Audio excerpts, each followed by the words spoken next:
Pensando en Voz Alta.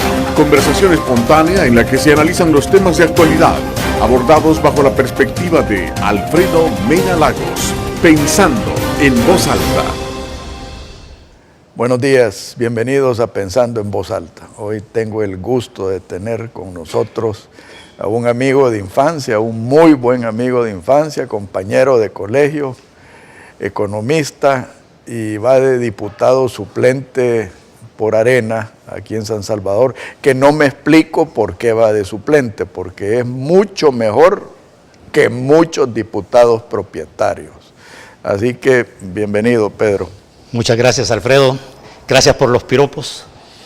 Y pues te agradezco mucho la invitación y saludar pues a tu audiencia, que sé que es bastante grande en este día domingo. Pedro Mancilla siempre ha sido una persona, desde que estaba chiquito era de los bien portados en el colegio. Yo admito que no era muy bien portado, quizás por eso me exiliaron de primer curso. Pero Pedro es una persona de pensamiento claro, ha sido leal a sus principios, contrario a muchos políticos que solo son palabras. Y quisiera ver uno de los problemas con él, que él siendo economista lo comprende muy bien, el tema fiscal. El Salvador lo están empobreciendo a pasos agigantados. Y no solo es el FMLN, en mi opinión es la clase política. O sea, los abusos que la clase política comete en contra del fisco es inaceptable. ¿Tu opinión? Bueno, en primer lugar, solo corregirte, no lo están empobreciendo, lo han empobrecido. Estamos en un país en el cual, en lo personal, considero de que está completamente quebrado. Como tú sabrás, durante los últimos 8 años, desde que llegó al poder el señor que está exiliado y disfrutando de los beneficios obtenidos en la presidencia de la República en Nicaragua, se han creado 22 nuevos impuestos, los cuales no los hemos visto hacia dónde han ido. Y podemos poner un caso muy claro: el impuesto a la telefonía, que era para seguridad pública, y al final lo terminan vendiendo que una mínima parte hacia seguridad pública y lo demás hacia educación y otras cosas que no era concebido en eso. No, pero eso es, ojalá que lo destinaran a educación, porque obviamente... Es lo que ellos han dicho. ¿Okay? Pues sí, no, obviamente... De eso a la realidad. Sí, sí. Y otra cuestión que es importante mencionar es que durante los gobiernos del Frente Farabundo Martí es cuando más han recaudado fondos de impuestos y sin embargo no hemos visto resultados. En primer lugar, y no estoy en contra de los subsidios, no estoy en contra de los planes sociales que ellos pueden haber tenido, pero yo creo que en primer lugar deberían de haber priorizado hacia dónde deberían de haber ido esos fondos. Y hablemos en el aspecto de educación, y ojalá no se me interprete mal, pero haber gastado dinero en producir zapatos que le llegan tarde a los niños, uniformes y que no los pagan. Y que no los pagan. Uniformes que le llegan tarde a los niños. Las escuelas cayéndose. No hay un profesionalismo dentro del sistema educativo. El sistema educativo se vino para abajo completamente. Entonces, es decir, tendríamos que en este momento empezar a priorizar hacia dónde podemos gastar el dinero. Y para eso es el pacto fiscal que tiene que existir en el país. Y no solo un pacto fiscal entre el gobierno, sino que tiene que existir también un pacto entre todos los sectores y el gobierno. Mira, yo tengo problemas en aceptar lo del pacto fiscal. Porque el pacto fiscal, a mi buen saber y entender, se limita al gasto. Y para mí uno de los gravísimos problemas y razones por la cual El Salvador está empobrecido es la excesiva tributación. O sea, El Salvador, si nosotros ajustamos a la realidad del PIB, tiene la segunda tasa más alta de Latinoamérica en tributación. Y eso en un país, en el estado en que está, es criminal. Bueno, ese es un punto y tú lo acabas de tocar. Nosotros presentamos el año pasado una nota al presidente del Banco Central, tuvimos una reunión con el presidente del Banco Central preguntando el por qué no se había ajustado el PIB, cuando los estudios ya se habían realizado y el nuevo año base es el año 2005. La respuesta es bien sencilla, no les conviene. Exactamente, no les conviene. Y tú sabes que además lo normal a nivel mundial es que el PIB tú lo tenés que actualizar cada 10 años. Y si ahorita lo tenemos, estamos en el 90, si lo tenemos al año 2005, ya deberíamos de estar con un nuevo PIB que debería ser al año 2015. Y lógicamente se les viene abajo todo el paquete del crecimiento, porque el crecimiento se mide en base al PIB, y así un montón de factores. Mira, fíjate que a mí me molesta no solo el grado de tributación, sino que la orientación de la tributación. Es una tributación que va orientada a castigar la producción. Y eso desincentiva totalmente cualquier actividad económica. Sí, no, y además hay algo más que es el caballito de batalla, llamémoslo así, de ellos en su discurso, y dicen los evasores. Si yo hablo de evasores es porque los conozco. ¿Por qué no actúo? Metamos los presos, así de sencillo, metamos los presos. Pero no sigamos con ese cuentito de los evasores y por eso nosotros no hemos podido gastar los 20 años de arena, ¿ve? Ahora, fíjate que aquí estamos entrando en el campo moral, que es un campo bastante difícil y delicado. Y a mí siempre me ha gustado hablar de los incentivos, porque yo creo que la humanidad se rige por incentivos. Tú haces lo que más te conviene a ti y a tu familia. Así de sencillo.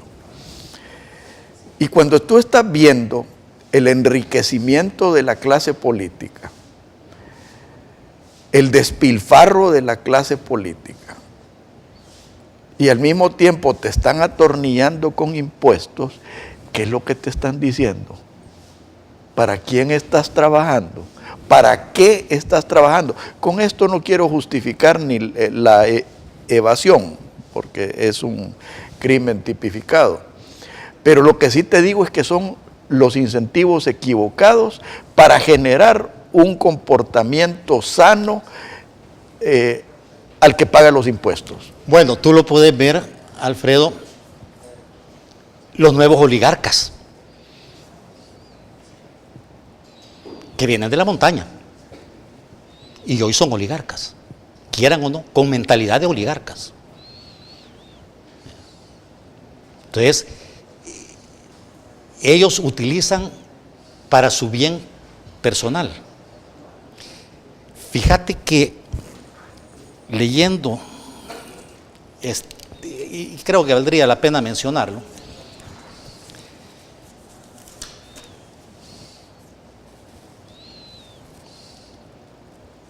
y dice, cuando ellos están dentro de un régimen democrático, la consigna es pedir más y más, para formular a nombre de las masas cosas más difíciles de realizar y desacreditar a las autoridades. Si la consigna no tiene éxito, recogen el resentimiento y la desilusión. Las alianzas y coaliciones sirven para infiltrar y malear las organizaciones. Ellos admiten a los partidos políticos cuando no están en el poder. Cuando decís ellos, es la izquierda radical, ¿verdad? La izquierda radical. Y prácticamente el famoso socialismo del siglo XXI, que de socialismo no tiene absolutamente nada,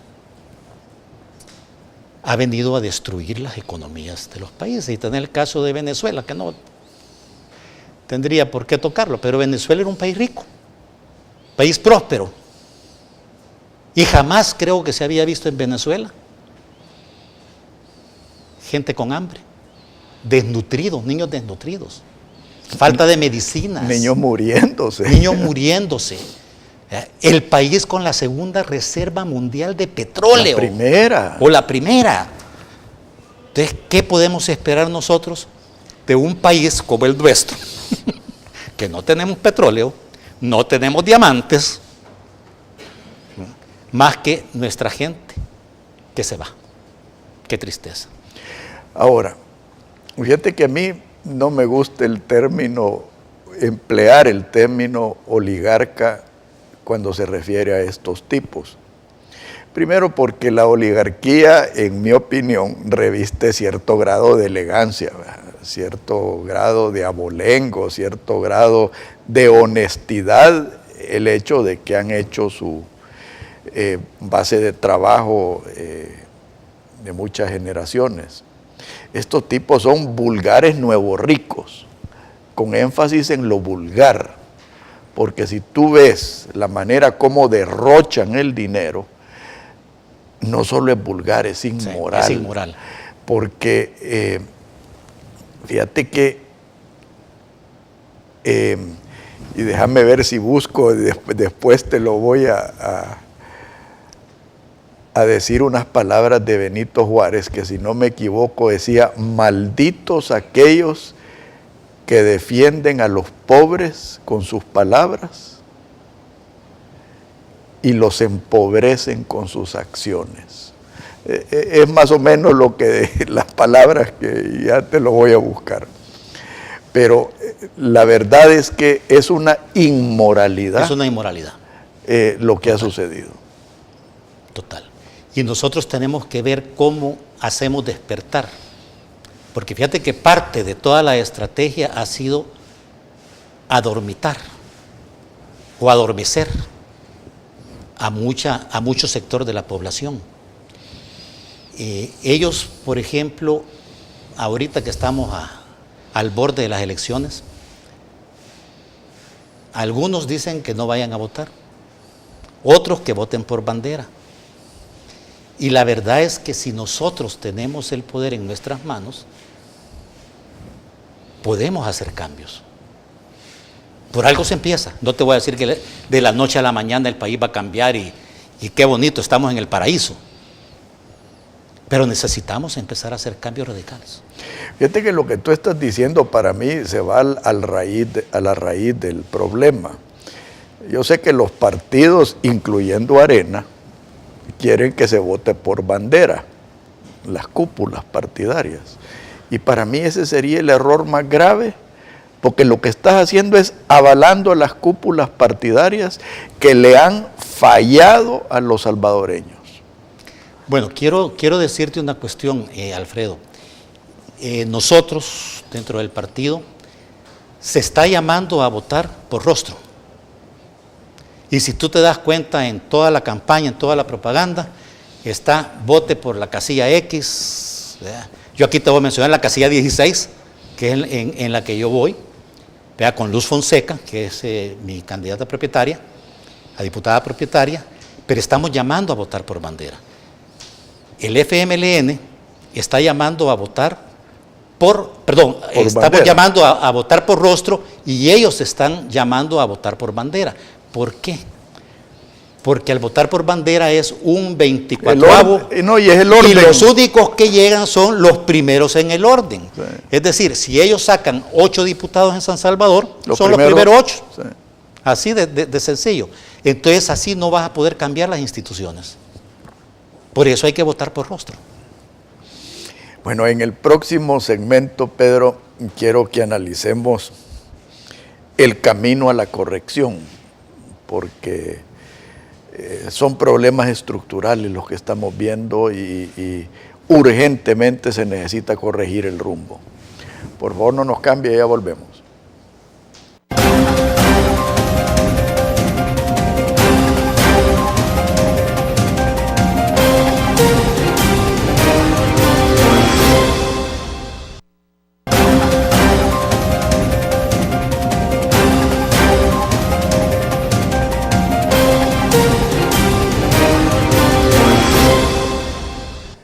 Pedro, el robo y el despilfarro en sí son cosas inaceptables. En un país empobrecido como el nuestro es totalmente dañino. Empecemos con el gasto político. A mí me molesta el gasto político porque despilfarra los recursos que se necesitan en otros lados. Hoy vemos al frente hablando de Ciudad Joven. Esa es la farsa más grande, igual que Ciudad Mujer. Ciudad Mujer sirvió para enriquecer a unos pocos, hacerse propaganda, especialmente en el ámbito internacional, y en mi opinión era totalmente innecesario. Yo creo en la justicia, aunque no participo de la política de género, porque yo creo en la meritocracia, no en las cuotas. Pero hay tanta necesidad en este país como para estar malgastando el dinero en ciudades. Porque si al caso debiéramos de crear es una ciudad de ancianos, que son aquellos que ya dieron el todo en su vida y que ahora merecen apoyo. Y es más, yo iría un poco más allá, en el sentido de que, platicando con mi hermano, yo le decía que aquí estamos los olvidados. Y los olvidados somos aquellos de los 50 años para arriba, que todavía somos productivos. Pero que si tú sos empleado, ya no te dan empleo. ¿Okay? Sí, yo creo efectivamente que todos estos programas como Ciudad Mujer, la Ciudad Joven que quieren proponer, son puramente de campaña, para atraer votos y seguir engañando al pueblo. No, mira, es inaceptable. Y para mí, el controlar el despilfarro pasa por la partidocracia. Yo te lo decía antes y no lo quería sacar porque, pero creo que es necesario hablar de ello. Yo no creo en los diputados suplentes. Y por eso te decía yo que para mí tú deberías de ser un diputado propietario, porque tenés más capacidad y más calidad que muchos de los personajes que van de diputados propietarios. En otra cosa que no creo es en los asesores. Si aquí hemos visto que hasta sirvientas, sin ningún menosprecio a las sirvientas, hay una diputada de Arena que es famosa porque tiene un par de sirvientas de asesoras, ¿verdad? Ahora ella se da tacos de que es transparente y que ella no se prestaría para eso, ¿verdad? Pero ese es el grado de degeneramiento del concepto de los asesores. Bueno, mira, en lo particular, yo estoy como asesor en la Asamblea Legislativa. Pero aportás. Aporto. Y sos un profesional. Y tengo un listado de proyectos que hemos aprobado en la Comisión de Economía. Digo hemos porque a mí me ha tocado estar participando de ello. Ha sido una cantidad bastante fuerte. Las relaciones tanto con el sector público como con el sector privado han sido bastante buenas. Yo, Alfredo, creo de que todo tiene un comienzo para poder llegar a un fin. No se pueden cortar las cosas de raíz, bueno, porque entras al concepto de lo del socialismo del siglo XXI. Es decir, romper con todo lo establecido para crear una nueva sociedad. Y es el concepto de revolución marxista. ¿Verdad? Pero mira, Pedro, yo sí creo en las soluciones, no en las salidas. Creo que hay que ir resolviendo los problemas. Sí, pero mira, eso yo no te estoy diciendo de que la Asamblea no necesite asesores. Lo que estoy diciendo es que deberían de ser asesores institucionales de todos los partidos y que negocien la capacidad y la claridad de los asesores. Pero eso de tener asesores, de que tenés uno que es un diputado que tiene 20 asesores, esa es una chabacanada. Bueno, quiero decirte también, Alfredo, de que existe una ley de la función pública. Está engavetada en Casa Presidencial. Nosotros como fracción de Arena hemos estado presionando en la Comisión de Trabajo a fin de poder discutir la ley de la función pública, porque eso ordena el régimen público. Eliminamos las leyes que ya son bastante antiguas, del servicio civil, etcétera, para tener una ley de la función pública que sea moderna y que las personas, una vez entran al régimen, puedan hacer carrera dentro del sector público. Y ahí se toma en cuenta la meritocracia y la capacidad de las personas. No, y también la legitimidad, hombre. Mira, aquí tenés diputados que no sé cuántos viajes han hecho, o sea, que son prácticamente turistas profesionales. Tenés las bonificaciones que te digo, para mí es ofensivo escuchar que hay diputados que han tenido bonos de fin de año de $15,000 mensuales. Tenés gente del gobierno de turno a donde tiene casi a toda la familia en el gobierno. Tenemos a la embajada más importante de El Salvador. Con una persona que no habla inglés. No solo no habla inglés, que no ha tenido ninguna experiencia y mucho menos conexiones, ni mucho menos el conocimiento de cómo se hace el lobbying en Washington. Y después no nos expliquemos y no nos preguntemos por qué las relaciones con los Estados Unidos deteriorado. Pero deteriorado es poniéndolo diplomáticamente, mi querido amigo. Sí. Mira, yo que viví en Washington por 10 años, trabajando para el Banco Interamericano de Desarrollo, me di cuenta de cómo se manejan las relaciones de país a país. La Embajada de El Salvador, con los embajadores que hemos tenido, han tenido un cuerpo de lobistas que se dedican a estar en el Congreso, tratando de cabildear para programas que le pueden interesar al país. El famoso TPS, para mí lo dejaron morir. Aunque era TPS, es temporario. Mira, mira, no lo dejaron morir, Pedro, pero lo mataron. O lo mataron, como quiera, porque perfectamente se hubiera podido comenzar a hacer un lobbying para buscar una alternativa de hacer los residentes permanentes. Si esa gente produce, esa gente paga taxes, esa gente tiene inversiones en los Estados Unidos. Y tenemos muchos salvadoreños que han hecho un capital muy fuerte en los Estados Unidos a base de su trabajo. Ahora, mira, hay muchos de ellos y yo te digo, yo los compadezco, pero hasta cierto punto ha sido irresponsable de no regularizar su situación.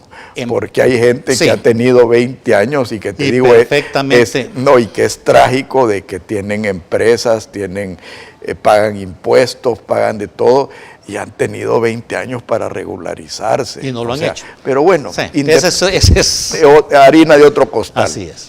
Pero el problema es este. El problema es que no podés morder la mano del que te está dando de comer. No podés estar exigiendo ayuda y exigiendo colaboración y estar con el rintintín de Yankee Go Home, de el insulto al presidente Trump. O sea, ¿qué es eso? Es como que yo viniera acá y te insultara, cuando tú me has invitado a tu programa. Y viceversa. O sea, yo no puedo insultar. Y no puedo llegar a tu casa a insultarte. Mira, yo cuando inicié este programa hace 18 años, Pedro, me hice 2 promesas. 1, respetar a mis invitados, y 2, ser propositivo. Porque para mí el que critica tiene la obligación de proponer. Y es más, fíjate que han satanizado El famoso muro. ¿Quién construyó el muro? ¿Quién empezó a construir el muro? Clinton. Demócrata. ¿Quién es el que más, Obama. sacó gente Obama. del Obama? Entonces, Donald Trump es una persona que está América para los americanos. Y América para ellos es Estados Unidos de América, para hacer alusión a un comentario que hizo el exiliado en Nicaragua, que estábamos hablando de los americanos cuando americanos éramos todos. Sí, es que ese exiliado solo sabe de Disneylandia. Pobre baboso, ¿y qué? Entonces, y hay que darle tiempo.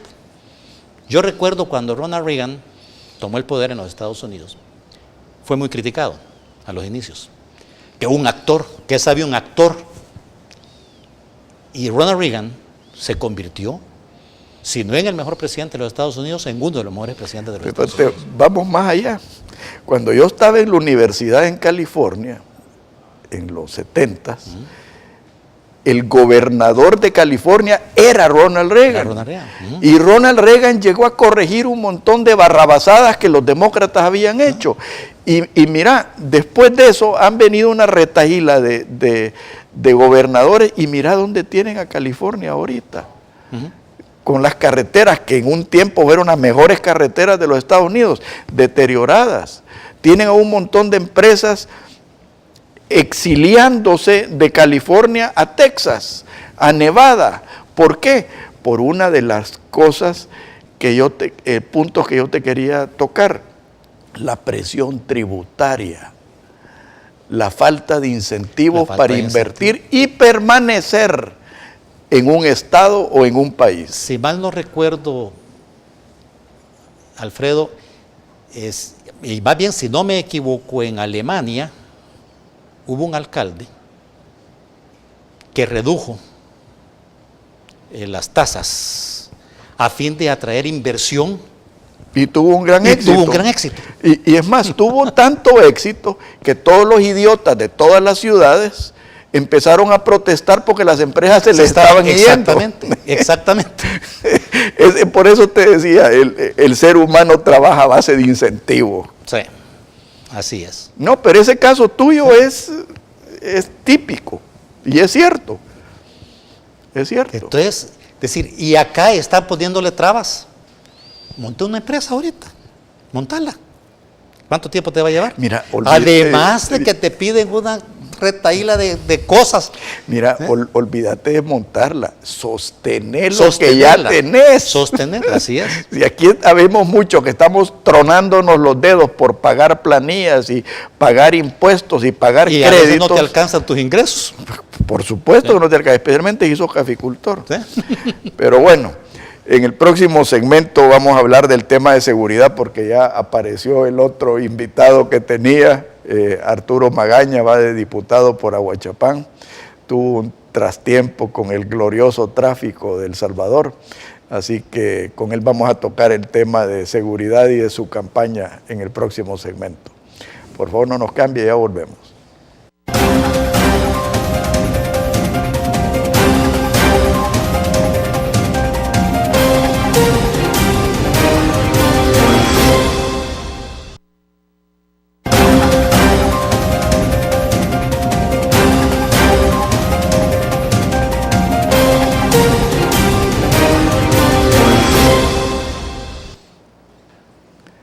Hoy tenemos con nosotros a Arturo Magaña. Él es de la sangre nueva de Arena, va por el departamento de Ahuachapán, y con él quiero ver cuáles son sus ejes electorales principales.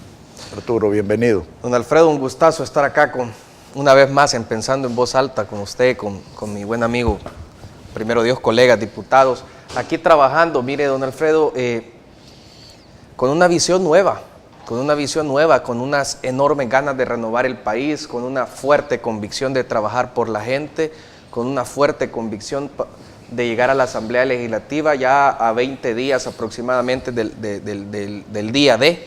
Nosotros ya estamos motivados, ya estamos listos para el triunfo, pero hoy, más que pensar en la campaña, hoy ya estamos pensando en qué es lo que realmente tenemos que ir a hacer desde el primer día después del triunfo, primero Dios. Así que en temas de seguridad, en temas de empleo, en temas de sector agrícola es parte de la apuesta que llevamos, don Alfredo.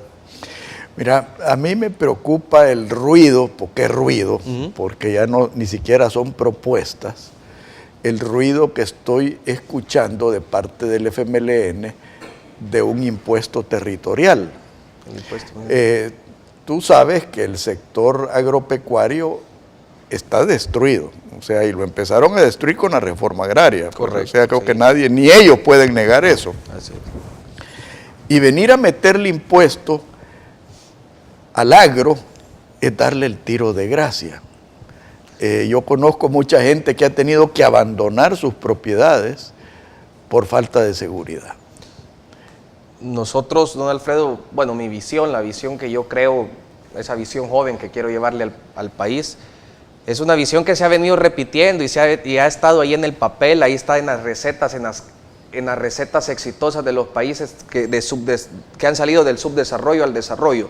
Yo al tema de empleo, al tema del sector agrícola, que tiene, obviamente es una de las ramas que genera empleo y que genera dinamismo económico en el país y debería de ser una de las ramas a las que nosotros le tenemos que apostar, es el tema de menos impuestos.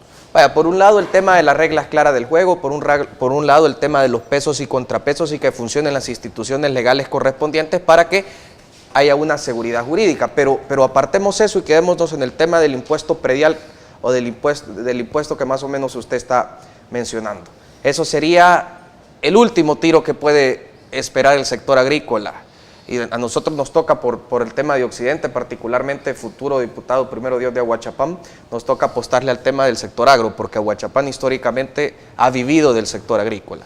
Entonces yo, de hecho, hace unos 2-3 días en redes sociales lancé una especie de visión, ¿vea? Donde estoy dejando entrever el tema de el sector agrícola es importante y hay que apostarle a la industrialización del sector agrícola, pero antes de avanzar y antes de pensar en programas de avanzada para apostarle a políticas públicas de la industrialización del sector agrícola, mejor quedémonos en el tema que nos tiene estancado el gobierno del FMLN, y es que no podemos avanzar porque estamos, como decimos los salvadoreños, bien fregados, hombre, estamos tratando de cubrir los impuestos, los más de 25 impuestos que nos ha puesto el gobierno del FMLN, y ahora le quieren dar el tiro de gracia al sector agrícola, y no solo al sector agrícola, porque aquí entra el sector privado con más impuestos. Yo creo que a eso hay que llegar a la Asamblea. Hay que llegar con una agenda propositiva, pero con una agenda de oposición también. Propositiva para trabajar. Y una agenda de realidad, Arturo, porque, digamos, otro de los ruidos que a mí me molesta es el populismo con que se está empleando el salario mínimo. Tú sos caficultor, tú sabes lo que el incremento inmoderado del salario mínimo ha hecho en la caficultura. Ha dejado a un montón de gente sin empleo, ha dejado a un montón de caficultores que ya tiraron la toalla. Entonces, a medida que nosotros, como país, vayamos generándole y vayamos fomentando que el empresario siga invirtiendo, a medida que nosotros tengamos reglas claras del juego, a medida que nosotros le garanticemos seguridad jurídica al empresario, va a haber más dinamismo, va a haber más inversión, a medida que fomentemos el tema de las exenciones de impuestos, es decir, quitarle impuestos. El FMLN está hablando de poner más impuestos, nosotros estamos hablando de quitarle impuestos al empresario para que haya más empleo, y de esa manera podríamos comenzar a hablar de aumentos de salario mínimo, pero moderados. No me refiero, cuando hablo de aumentos de salario mínimo moderados, que sea poco el aumento, no. Si entre más inversión haya en el país, señores, el aumento va a ir a la alza, el dinamismo va a ir a la alza, el dinero va a abundar más. Pero fíjate que, digamos, Pedro es economista y yo estoy seguro que va a entender esto. El salario mínimo debe ir basado en la productividad. Si tú no sos productivo, no podés pagar mejores salarios. Entonces, ¿cuál es la manera, a mi buen saber y entender, de mejorar los salarios en El Salvador? Productividad y competitividad. Correcto. Y es más, Alfredo, a pesar de que la Asamblea Legislativa no tiene nada que ver con el incremento al salario mínimo, pero ellos se han tomado el consejo del salario mínimo. Nombraron a sindicatos que no tienen absolutamente nada que ver con el sector privado. Y no hicieron un análisis correcto de ver cómo se podía incrementar el salario mínimo. Simplemente dijeron, bueno, pongámosle $1,000. ¿Y qué? ¿Por qué? Porque voy a ganar adeptos, voy a ganar votos. Yo no me quiero ir del poder, yo necesito el poder. Yo necesito empobrecer a esa gente. Yo la necesito empobrecer para darle de comer migajas y mantenerlo siempre. Oye, es que hay una realidad, acuérdate que la izquierda vive de la pobreza, claro. Es de su mercado natural, ¿verdad? Entonces, entre más pobres hay, más mercado tienen. A la gente. Entonces, fíjate que, y eso no es cuestión de países como los nuestros. ¿Ves lo que pasó con el incremento del salario mínimo en Estados Unidos? En Oregon y en Washington. Aumentaron el salario mínimo. ¿Y qué pasó con los empleos precarios? Cuando digo empleos precarios, los que trabajan en McDonald's, en Burger King, en lo que sea. Quedaron desempleados. Computerizaron todo, entonces en el lugar de tener 3 cajeras tenían una. Crearon desempleo. En el lugar de tener 4 cocineros tienen 2. Entonces es la automatización. En el café, ¿qué ha sucedido? Aquellos que pueden invertir más motosierras, más motochapodadoras, más aholladoras de café. ¿Y qué es lo que eso genera? Desempleo. Y además, que es algo que Arturo tú lo estabas tocando, que es la parte de seguridad. Tú mencionaste algo muy importante y eso a mí me pasó en lo personal. Yo comencé a medio trabajar en la finquita que teníamos por allá, en el Congo, y dejé de trabajarla porque un día un tipo con qué escopeta me sacó del lugar. Pues. Entonces no vale la pena sacrificar tu vida ante eso. Entonces, y aquí llegamos al aspecto de que hoy no estamos en un conflicto armado. Nosotros no vivimos una guerra civil, fue un conflicto, porque la guerrilla nunca tuvo territorialidad, nunca se tomaron el territorio. Hoy sí tenemos una guerra social, porque hoy sí se toman el territorio. Hay control territorial. Exactamente. Correcto. Las comunidades, don Alfredo, uno llega a comunidades donde literalmente parecen propiedades privadas, donde están los pandilleros y bueno, yo no quiero señalar, pero sí quiero mencionar que hay que generar políticas de seguridad, hay que cortar esa transmisión intergeneracional de la violencia, ya hay que fomentar la cultura del apego a la ley, el apego al Estado de Derecho, el apego al cumplimiento de la ley, porque el problema es hoy por hoy en el tema de seguridad que más parece moda. Yo tuve la experiencia hace como unos 4 o 5 días en una comunidad, una de las comunidades más populares de mi municipio de Aguachapán, de la cabecera. Ahí entonces íbamos caminando, andábamos bandereando. Yo decidí acompañar al equipo que andaba poniendo las banderas, andábamos en fiesta y de repente logro percatarme de unos muchachos de un promedio de 11, 12, 13 años. O sea, no tenían armas, no estaban delinquiendo, pero ya estaban en las posiciones de los famosos posteos. Entonces ahí comienza la culturización de la violencia, ahí comienza, yo quiero ser parte de la organización, del status quo de mi comunidad, de la organización, de porque el mayor ahí está. Entonces, ¿qué hacen las escuelas? ¿Qué hace el sistema educativo? ¿Qué hace el sistema de seguridad? ¿Qué hacen las instituciones correspondientes para el tema de la prevención del delito? Decía Mario Moreno Cantinflas, el tema de la educación es un tema de familia y un tema de escuelas. Y si una de estas falla, es como cuando vas al ring y solo tenés derecha y no tenés izquierda, por aquí te van a pegar. Y yo hoy por hoy creo que la familia está haciendo su labor, el sistema educativo no está haciendo su labor. Apostémosle a la educación, apostémosle al tema de educación para prevenir, y más que para la prevención, para cortar esa transmisión intergeneracional de la violencia que se está dando. Pero fíjate que yo voy un poco más allá. La familia tampoco está cumpliendo. Y no es por culpa de la familia. es por culpa de la desintegración familiar, así es. O sea, todos aquellos padres que se han ido y han dejado a los hijos en manos de abuelos o en manos de tíos, esos muchachitos crecen sin ninguna identificación. ¿Y con quién se identifican? Con la pandilla.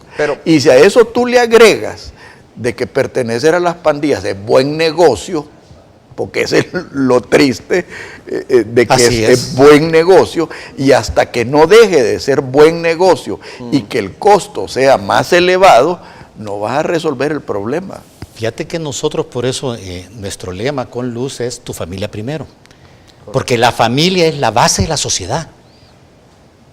La familia es la que nos va a dar los valores morales, los valores éticos, poder vivir en paz. Lastimosamente, y tú estás muy claro en eso, y aquí hay un problema de una desintegración familiar completa, consecuencias del mismo conflicto. Consecuencias del conflicto, consecuencias de la falta de empleo, y hoy con más impuestos el empresario está saliendo. Yo tuve una reunión y les comento hace un par de días también con un donante, un importante donante para los proyectos políticos en los que andamos, y me comenzaba a hablar y me comenzaba a plantear el panorama. Y este donante tiene inversiones a nivel regional, a nivel Nicaragua, y me dice a nivel Costa Rica, a nivel Panamá, y me dice, fuimos a República Dominicana y el gobierno nos recibe como que viene el rey, y no es nuestra idea, Arturo, me dice, pero nos facilitan la inversión. Entonces, estamos hablando de desintegración familiar, y estamos hablando que una de las causas básicas de la desintegración familiar es la falta de empleo, es la falta de oportunidades dignas para nuestra gente, y estamos hablando que el tema de la familia juega un rol importante para cortar el tema de la transferencia intergeneracional de la violencia, pero el FMLN está poniendo más impuestos, el FMLN está fregando más al empresario, el FMLN nos está estancando más y está bloqueando y está haciendo más burocrático, más lento el proceso de inversión en el país. Entonces parece que como que ellos esta ruta quieren, ellos acabar el país quieren, y es peligroso. ¿Desintegran el GRP? No, pero es que ahí vamos a lo que tú estás diciendo, vamos al tema estructural. Aquí tú ves, yo recuerdo el primer día que tomó posesión Mauricio Funes, de pura casualidad estaba aquí el ministro de Seguridad y el flamante director de Policía, y me reuní con ellos. ¿Y sabes cuál fue la primera propuesta que tuvieron? Desintegrar la policía rural. ¿Y qué es lo que estamos viviendo? Si hemos perdido el control territorial, ¿por qué? Completamente. Porque estructuralmente no tenemos los medios para ejercer ese control territorial. Y además la misma policía no ha sido educada para combatir y para reprimir, porque la verdad es que la represión es parte del orden, sin violentar los derechos humanos, como dicen. Bueno, de los derechos humanos, de los torcidos humanos, ¿verdad? Sí. A mí me da rabia venir a escuchar a la relatora de las Naciones Unidas hablando babosadas, porque, perdón el francés, hablando babosadas, porque es bien fácil desde un escritorio en el extranjero venir a juzgar la situación de aquí de El Salvador. Que venga a vivir 6 meses. No, que se vaya a meter a la... Que no las manden a vivir a Santa Elena. No, que se vayan a vivir 6 meses a los lugares a la campanera que están tomados por ellos, ¿verdad? No llegan, hombre, no llegan. Y esa es la realidad que uno como político tiene que vivenciar, que uno como político tiene que darle voz. Yo siempre he dicho, hay que darle voz a aquellos que no tienen voces. Sí, pero fíjate que ahí también, yo quizás porque soy macho sin dueño, pero a mí me duele escuchar a políticos, algunos de ellos que les tengo aprecio, tocar a la relatora de las Naciones Unidas con guantes de seda. Y yo estoy de acuerdo con la relatora en tal cosa, y estoy de acuerdo... Hay que decirle las cosas por lo que son, hombre. Si, mira, igual que lo que nos dijo el presidente Trump, si nos están convirtiendo en una letrina, hombre. Yo a veces creo, don Alfredo, y quizás lo quiero comentar, a mí alguien me dice, es que tu edad, y yo creo que el tema de mi edad hace que yo diga las cosas como son. Ya vemos algunos viejos que también lo hacemos. Pues entonces, ¿verdad, Pedro? Jóvenes adultos. no, y hay que llegar a la asamblea a eso, hombre, a señalar, a decir las cosas. Yo escuchaba en el segmento anterior que se estaba mencionando el tema y a veces da rabia porque se generaliza. Yo conozco a don Pedro, que es un excelente asesor, una persona capaz, una gran persona, y yo lo conozco a usted, don Pedrito, y una persona que realmente aporta. Pero hay que llegar a la asamblea a señalar también todo este montón de asesores que no aportan, todo este montón de plazas políticas, partidarias que hay aquí generalicemos, aquí lleguemos a hablar de país, no de partidos. Hay que llegar a la asamblea a ver temas de seguros médicos, hay que llegar a la asamblea. Entonces yo a veces digo, mi edad me sirve quizás para mencionar las cosas, pero también da rabia porque a personas como don Pedro se le generaliza.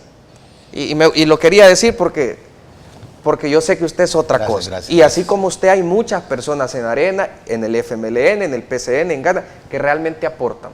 Pero así hay un montón de personas en Arena, en el FMLN, en Gana, que no aportan. Y a eso hay que llegar a señalar, don Alfredo. Y no solo no aportan, Desaportan, consumen. Sí, porque aquí, así como es negocio de las maras, es negocio la política. El otro día tuve a un excelente diputado de Arena, a Rodrigo Ávila, correcto, que estuvo de acuerdo conmigo en que aquí los políticos rentean y las maras rentean, ¿vea? Bueno, hay que tener instituciones del Estado, porque eso era el tema que yo te tocaba al principio, que el ataque lo han dirigido prácticamente a la Asamblea Legislativa. No la estoy defendiendo en el sentido de que no ha habido despilfarro, etcétera, etcétera, etcétera. Y abusos. Y abusos. Pero se han olvidado de todo lo que se está cometiendo en el Ejecutivo. Correcto. Instituciones como el INJUVE, que ahí hay Ciudad Mujer. hijos, hermanos, primos, Ciudad Mujer. No, mira, y también, para ser justos, tampoco dejemos por fuera a la mala empresa privada, porque aquí hay empresarios que ordeñan al país, y lo ordeñan por los privilegios que les han vendido los políticos, ¿verdad? De todos colores. Entonces, yo sinceramente, ya me hicieron señal de corte, yo quiero verlos a ustedes en acción, quiero verlos a ustedes implementando lo que han dicho ahora.